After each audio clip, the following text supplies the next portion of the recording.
The final notice was the color of dried blood. Arthur Vance held the paper in a hand gnarled by 70 years of wrestling with seasons, soil, and machinery. The ink, a stark, unforgiving red, screamed words like immediate and final and demolition. They felt like blows from a fist, each one landing with a dull, internal thud that echoed in the vast emptiness of the farmhouse. Outside, the morning sun spilled gold across the fields his grandfather had cleared with mules and dynamite, the same fields his father had nurtured through the Dust Bowl, the same fields where he had buried his wife, Eleanor, under the ancient oak that marked the property line. The house, a two-story sentinel of whitewashed wood, seemed to sigh around him, its timbers groaning with the weight of memory and failure. Dust motes danced in the slanted columns of light, tiny, glittering ghosts of a life that was about to be erased. He could feel the judgment from the town of Harmony Creek without even setting foot in it.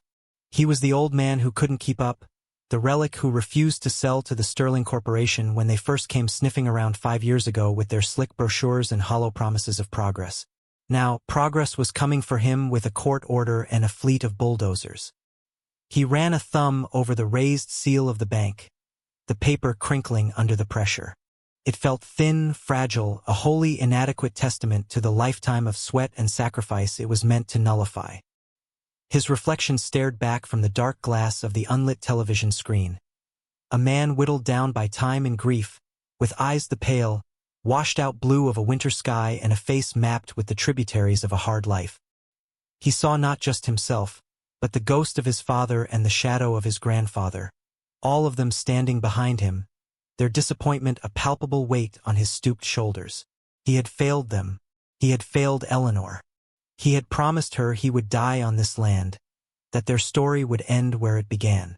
The bank, the lawyers, Mr. Sterling, they were turning his promise into a lie. He carefully folded the notice and tucked it into the breast pocket of his worn flannel shirt, the paper resting against his heart like a shard of ice. He didn't need to read it again. The words were already branded onto his soul. The silence in the house was absolute, broken only by the ticking of the grandfather clock in the hall. Each second a hammer blow counting down the 7 days he had left. 7 days until his world would be reduced to splintered wood and churned earth. 7 days to witness the obliteration of his entire existence. He walked to the screen door, his boots scuffing softly on the worn floorboards. Pushing it open, he stepped onto the porch and breathed in the scent of damp earth and alfalfa. The land was all he had left, a living, breathing entity that held every laugh, every tear, every whispered secret of his life. And they were going to kill it. The thought didn't bring rage, not yet. It brought a profound, hollow sorrow that felt heavier than the sky itself. He was just one old man against an army of money and steel, a forgotten footnote in a story of corporate expansion. No one was coming to help. No one cared. He was utterly, devastatingly alone. Marcus Sterling's Mercedes purred up the gravel driveway like a panther stalking prey. It was glossy black, obscenely clean, and seemed to suck the very color from the rustic landscape around it. The car came to a halt, and after a moment of curated silence, the driver's door opened. Sterling emerged, not so much stepping out as unfolding himself from the plush leather interior. He was a man tailored to perfection, from his razor-sharp suit to the contemptuous glint in his eyes. He moved with the predatory grace of someone who had never known a day of physical labor, his polished Italian shoes crunching on the gravel with a sound of grating disapproval. He surveyed the Vance farm not as a home, but as a problem to be solved, an untidy variable in a clean, profitable equation. Arthur watched him approach from the porch steps, his hands resting on his knees. He didn't stand. He would not give this man the satisfaction of seeing him rise to attention. Sterling stopped at the bottom of the steps, a thin smile playing on his lips, the kind of smile that never reached the eyes. "Mr. Vance," he began, his voice smooth and cold as river stone. "I trust you received the latest correspondence from the bank." Arthur said nothing. He just looked at Sterling, his gaze steady, taking in the expensive watch, the perfectly knotted silk tie, the aura of invincible wealth. Silence won't make this go away, Sterling continued, his smile tightening. The court has ruled. Progress is inevitable. In 1 week, this relic, he gestured dismissively at the farmhouse, will be gone. We're putting up a state-of-the-art distribution center. Jobs, growth, the future. He spoke the words as if they were divine truths, as if they automatically invalidated the century of history soaked into the ground beneath his feet. Arthur finally spoke, his voice raspy from disuse but clear and steady. This is my home. The words were simple, unadorned, yet they held the weight of a lifetime. Sterling chuckled, a dry, unpleasant sound. It was your home, Mr. Vance. Now it's an asset in default. Parcel of land. You had every opportunity to sell, to walk away with a handsome profit. You chose stubbornness. This is the consequence of that choice. He took a step closer, lowering his voice into a conspiratorial, condescending tone. Look, I'm here as a courtesy. There's no need for unpleasantness. We'll have men here to clear your personal effects. Just don't be here when the machines arrive. It would be undignified dignity. The word, coming from this man, was a profound insult. He spoke of dignity while standing there, planning to tear down a man's life for profit. Arthur's hands curled into loose fists. He could feel the tremor of a rage he hadn't felt in years, a hot, coiling serpent in his gut. But he held it back. To show anger would be to give Sterling a victory. Instead, he channeled it into an unnerving calm.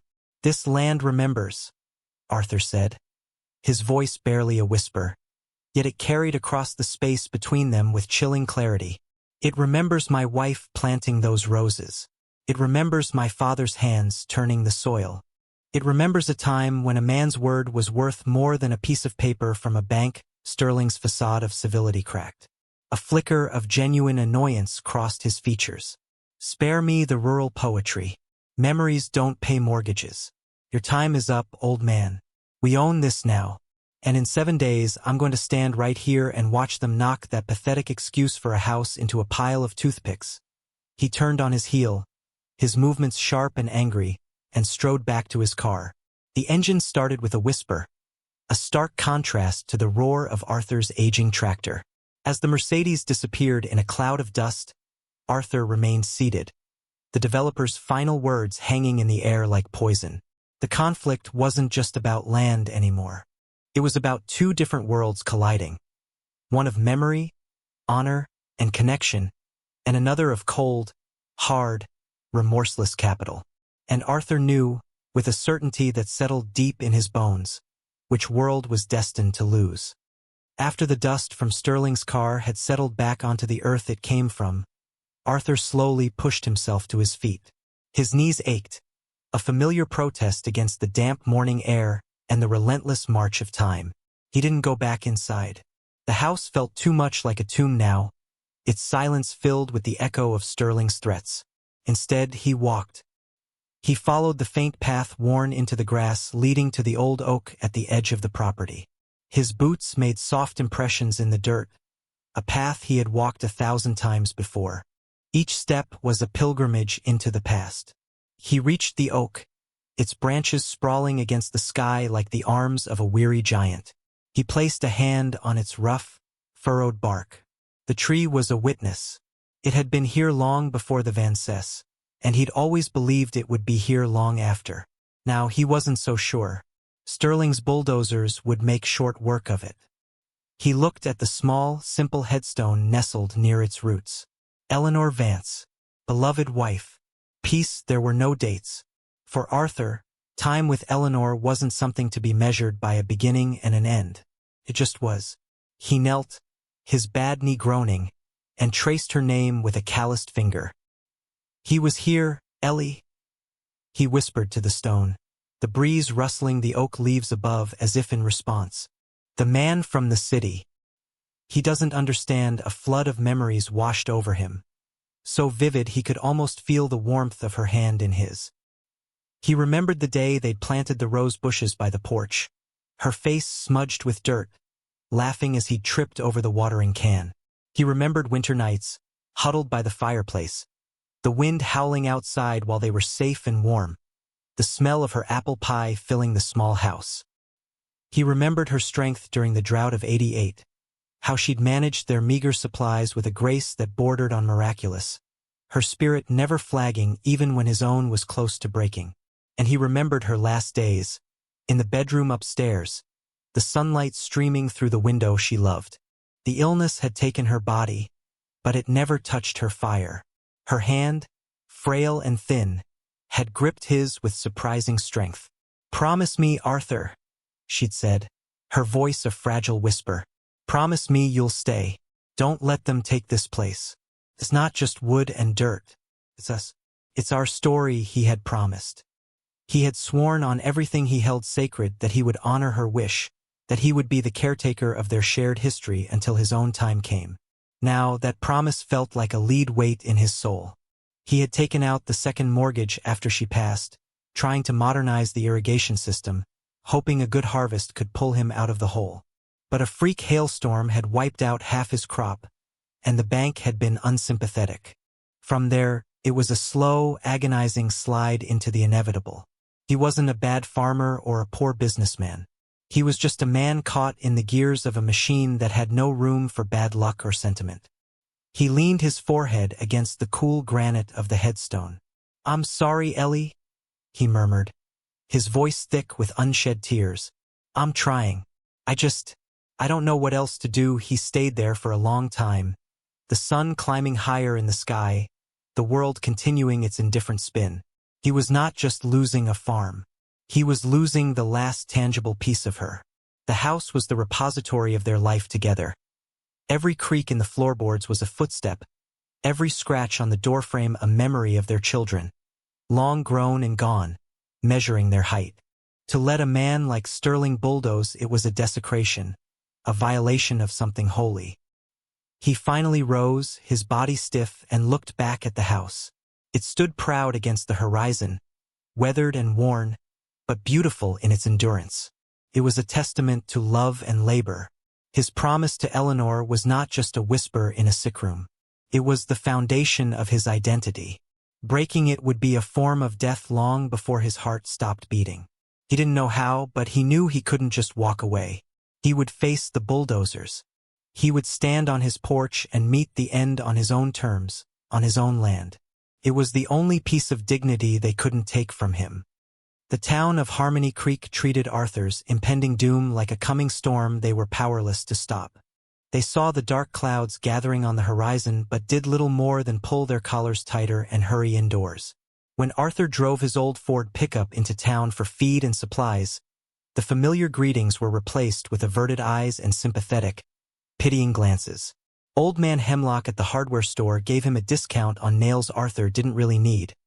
A clumsy, silent gesture of solidarity that did little to ease the profound sense of isolation. The whispers followed him down the aisles of the general store. "Such a shame," Muriel Abernathy murmured to her friend, just loud enough for Arthur to hear. "That farm's been in his family forever." The unspoken sentiment hung in the air. But what can you do? It's Sterling Corporation. The company had become a specter haunting the town, promising jobs while quietly buying up family lands, its influence creeping into the town council, its donations silencing potential dissent. The people of Harmony Creek weren't cruel. They were afraid. They had their own mortgages to pay, their own families to feed. Fighting a giant like Sterling felt like standing in the path of a tidal wave. It was easier, safer, to just get out of the way and mourn the wreckage later. The pressure peaked 4 days before the demolition date. Sheriff Brody's cruiser pulled into the driveway, moving at a funereal pace. Brody had been a boy when Arthur was a young man. Arthur had taught him how to bait a hook down at Miller's Creek. Now Brody climbed out of his car, his uniform seeming too tight, his face etched with a deep, weary discomfort. He held a clipboard in his hand like a shield. "Arthur," he said, avoiding eye contact, focusing instead on a loose board on the porch steps. "Just came by to deliver the official notice."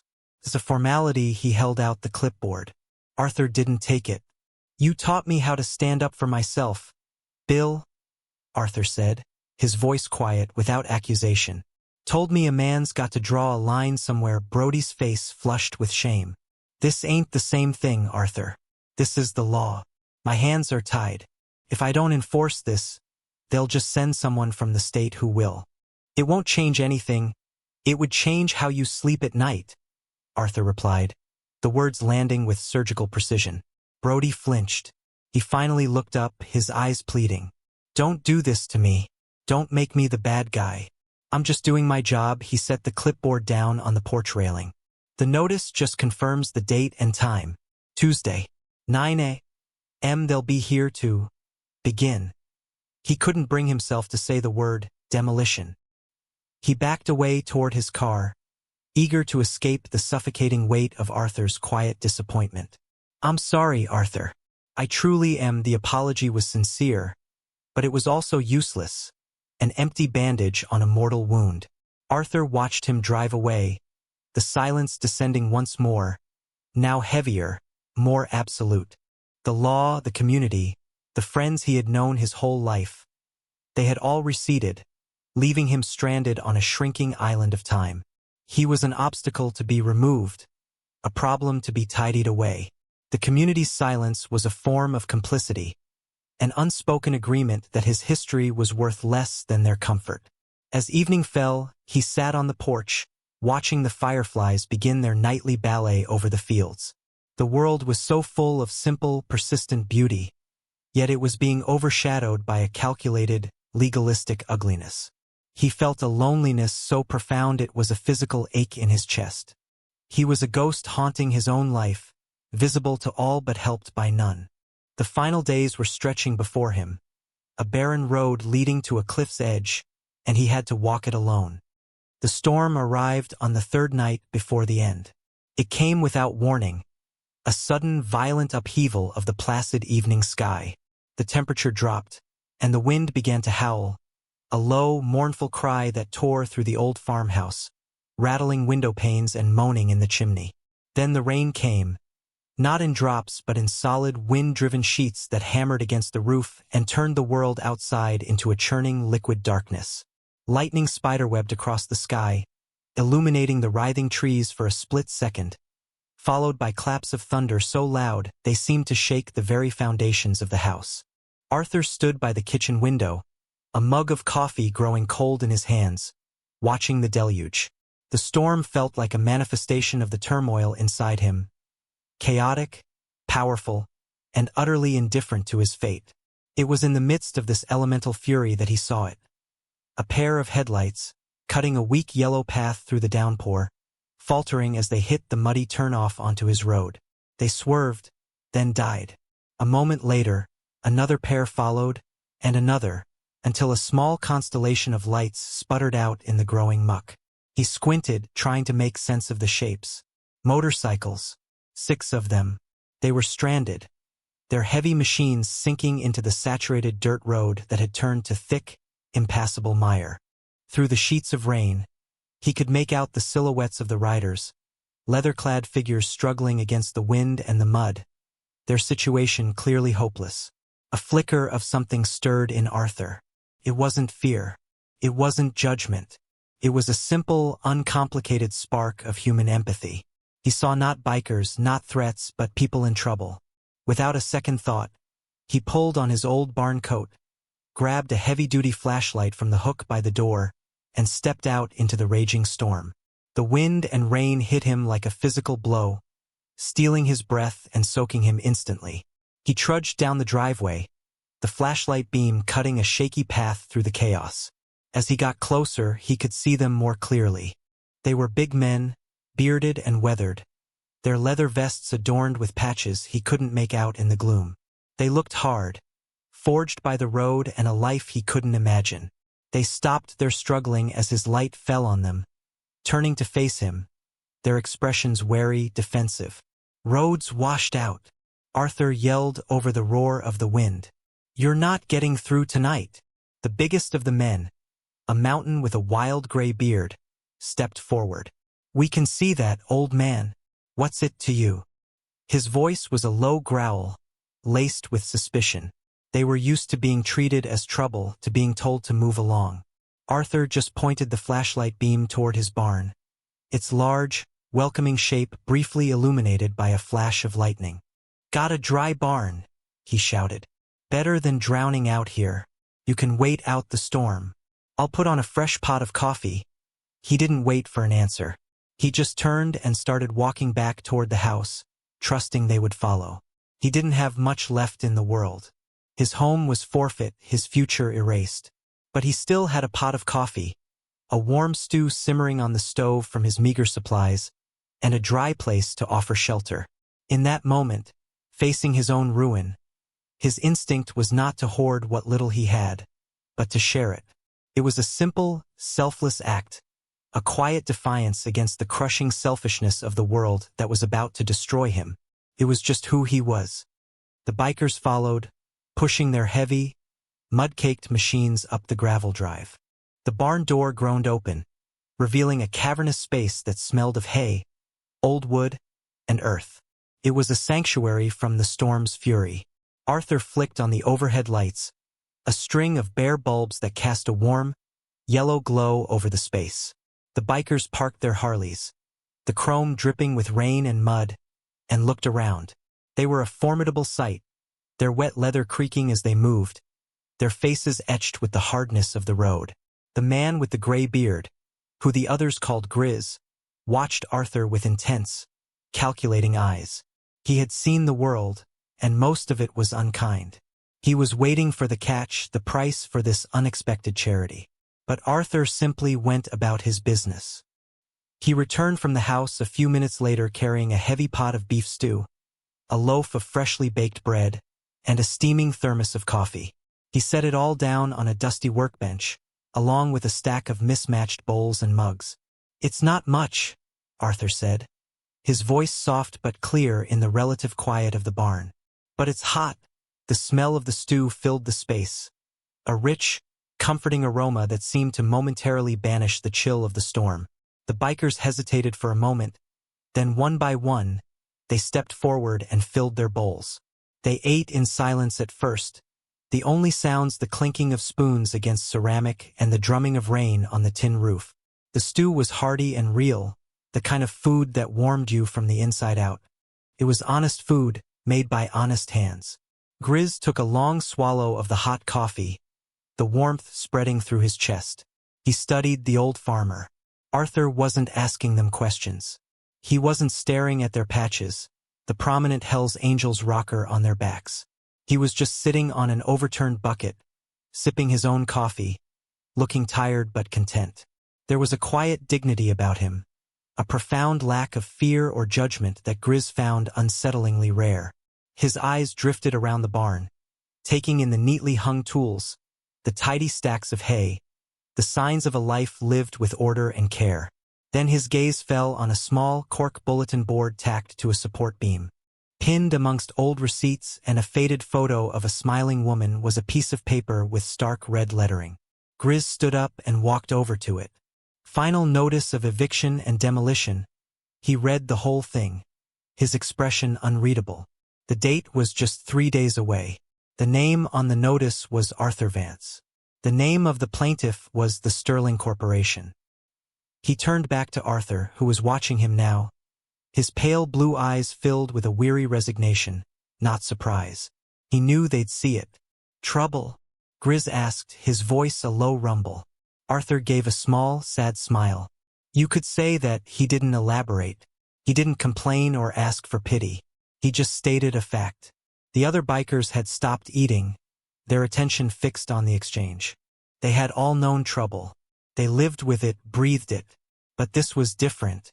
This was a man losing everything, and instead of barricading his door, he had opened it to 6 strangers in a storm. He had shared the last of his food with them, offered them shelter without asking for a thing in return, all while the clock was ticking down on his entire world. A look passed between Grizz and his men. It was a silent, instantaneous communication that came from years of riding together, of facing down threats and judging character in the blink of an eye. In that moment, their perception of Arthur Vance shifted completely. He wasn't just some old farmer. He was a man of honor, a man standing his ground with quiet, unbreakable grace against an unbeatable foe.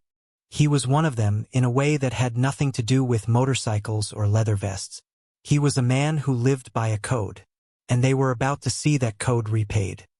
The morning of the demolition arrived with a cruel, cloudless sky. The sun beat down on the farm, making the dew on the grass glitter like scattered diamonds on a coffin. Arthur stood on his front porch, dressed in his Sunday best, clean denim overalls and a pressed flannel shirt. He held a mug of black coffee in his hands, though he hadn't taken a sip. He wasn't there to fight, not with fists or guns. He was there to bear witness, to be the last living memory of the Vance farm before it was turned to dust. At precisely 8:45 a.m., the machines arrived. Two massive yellow bulldozers, their blades gleaming, rumbled up the road, followed by Marcus Sterling's black Mercedes. Sheriff Brody's cruiser was already parked at the end of the driveway, a silent, official presence. A handful of townspeople had gathered at a respectful distance, their faces a mixture of curiosity and sorrow. Sterling got out of his car, a triumphant smirk on his face. He strode toward the porch, stopping just short of the steps. "Well, Vance," he said, his voice dripping with condescension. "The future is here. I told you it was inevitable." Arthur didn't answer. He just stared past Sterling, his gaze fixed on the horizon, as if waiting for something. Sterling's smirk widened. He turned to the foreman of the demolition crew. "All right, let's get this over with. Start with the barn." The foreman nodded and signaled to one of the bulldozer operators. The massive engine roared to life, a guttural growl that vibrated through the ground. The machine lurched forward, its heavy treads churning the dirt. It was then that the sound began. At first, it was just a low, distant hum, almost imperceptible beneath the roar of the bulldozer. But it grew steadily, a deep, rhythmic vibration that seemed to come from the earth itself. Sterling frowned, annoyed by the interruption. The townspeople looked around, confused. Sheriff Brody shielded his eyes, looking down the long county road. The hum became a rumble, then a roar, a thunderous, all-consuming wall of sound that drowned out the bulldozer's engine and shook the windows in their frames. And then they appeared. Cresting the hill at the far end of the road was a sight that made every jaw drop. It wasn't a handful of motorcycles. It was a river of them, a tidal wave of chrome and black leather, stretching back as far as the eye could see. They poured over the rise, the sun glinting off hundreds of handlebars and polished engines, their collective roar the sound of an approaching army. At the head of the column was Grizz, his face set like granite. They didn't slow down until they reached the farm's entrance. Then, with a discipline that was both terrifying and beautiful, they fanned out. They formed a silent, immovable wall, a crescent of steel and leather that completely blocked the path of the bulldozers. 200 Hell's Angels sat on their idling Harleys, their engines a symphony of defiance, their collective gaze fixed on Sterling and his machines. The world fell into a stunned silence, broken only by the throbbing pulse of 200 V-twin engines. Sterling's face had gone from smug to shocked to pale with fury. The bulldozer operator killed his engine, the sudden quiet making the scene even more surreal. Arthur Vance finally lowered his coffee mug, a slow, sad smile touching his lips for the first time that day. He hadn't known if they would come. He hadn't asked them to, but they were here. His small act of kindness in a storm had been answered with a thunderous display of loyalty he could never have imagined. He was no longer alone. Grizz swung his leg over his bike and dismounted, his boots hitting the gravel with a solid crunch. He walked with a slow, deliberate gait, not toward Sterling, who was sputtering with impotent rage, but toward Sheriff Brody. The other bikers stayed on their machines, a silent, intimidating jury. Their presence had fundamentally altered the power dynamic. This was no longer a simple eviction. It was a standoff. "Brody," Grizz said, his voice a low growl that carried easily in the tense air. He didn't raise it, but it commanded absolute attention. "You've got a problem here." The sheriff, looking overwhelmed, adjusted his hat. "Now, look, I don't want any trouble. This is a legal eviction, sanctioned by the court." Grizz stopped a few feet from him, his sheer size casting a shadow over the smaller man. "We're not here to talk about the law. We're here to talk about what's right." He gestured with his thumb back toward the porch where Arthur stood watching. "A few nights ago, me and my brothers were stranded, caught in that monster storm. This man," he pointed directly at Arthur, his voice ringing with conviction. "This man, who a court says has nothing, opened his home to us. He came out in the rain and offered us his barn.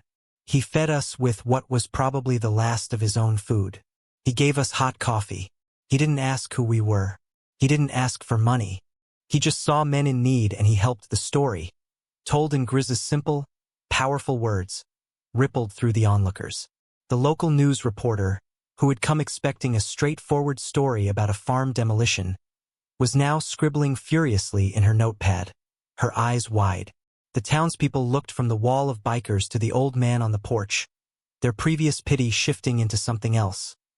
Awe and a deep, burning shame for their own inaction. Marcus Sterling finally found his voice. "This is ridiculous. I have a court order. Sheriff, arrest these thugs.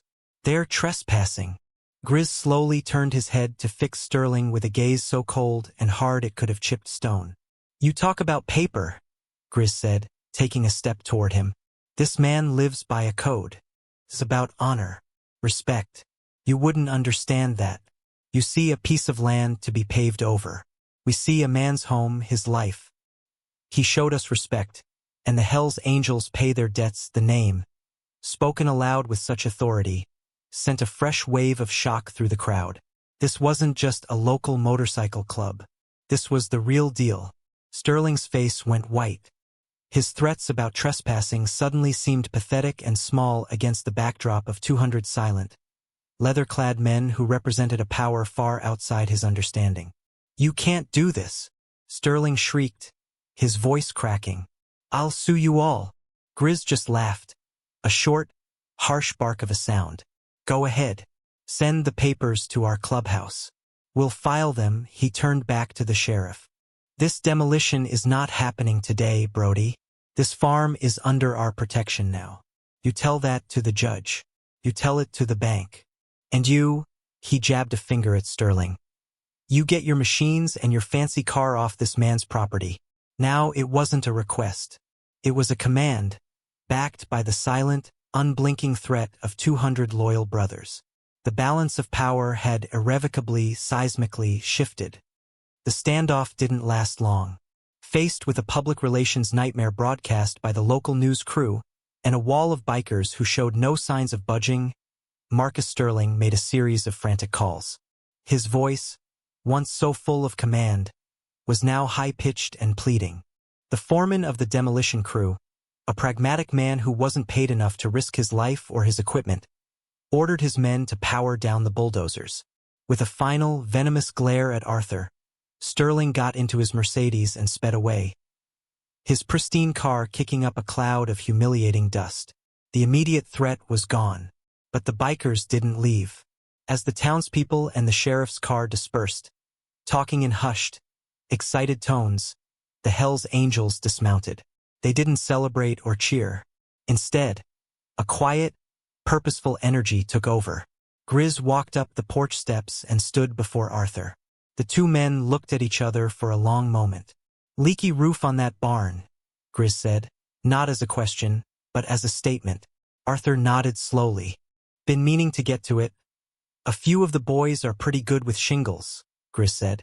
"And that fence line near the road looks weak. We got tools, and just like that, the army of protectors became an army of builders. They swarmed the farm, not with weapons, but with hammers, wrenches, and a quiet, efficient competence. A team of them climbed onto the barn roof, tearing off old, weathered shingles. Another group started resetting fence posts, their movements synchronized and sure. Someone got Arthur's old, sputtering tractor running, its engine purring smoothly for the first time in years. They moved with a shared purpose, transforming the farm from a symbol of decay into a hive of renewal. The sight was so extraordinary that the news of it spread through Harmony Creek like wildfire. By midday, the first car appeared. It was Muriel Abernathy, the woman who had whispered about Arthur in the general store. She got out holding a large casserole dish. Her face was flushed with shame and determination. She walked right up to the porch and handed the dish to Arthur. "This is for your guests," she said, unable to meet his eye at first. "We should have—" "We're sorry, Arthur." Arthur just took the dish and nodded. "Thank you, Muriel." Soon another car came, then another. The people of Harmony Creek, shamed by their own passivity and inspired by the bikers' profound act of loyalty, began to arrive. They brought food, coolers of water, boxes of nails, cans of paint. Old Man Hemlock showed up with a truckload of premium lumber from his store, waving off any talk of payment. Men who had offered Arthur only pitying looks a few days ago now rolled up their sleeves and started working alongside the bikers, mending what their silence had helped to break. The farm, once the loneliest place in the county, was now filled with the sounds of hammers, saws, and quiet conversation. Bikers and farmers, two groups who should have been worlds apart, worked side by side, united by a shared respect for the quiet, dignified old man who had brought them all together. Arthur sat on his porch swing, watching the scene unfold, a sight more beautiful than any sunrise he had ever seen. They weren't just fixing his farm. They were restoring his faith. They were rebuilding his world, nail by nail, board by board. The bikers stayed for 2 days. Under the hot sun, the Vance farm was reborn.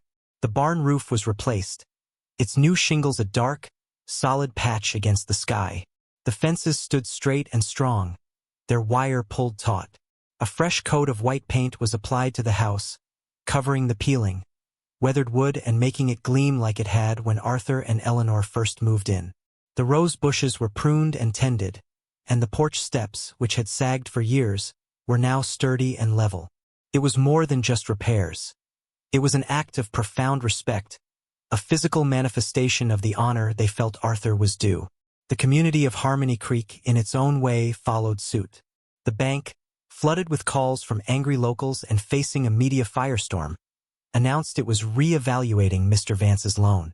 The Sterling Corporation issued a terse statement about postponing development pending a community review.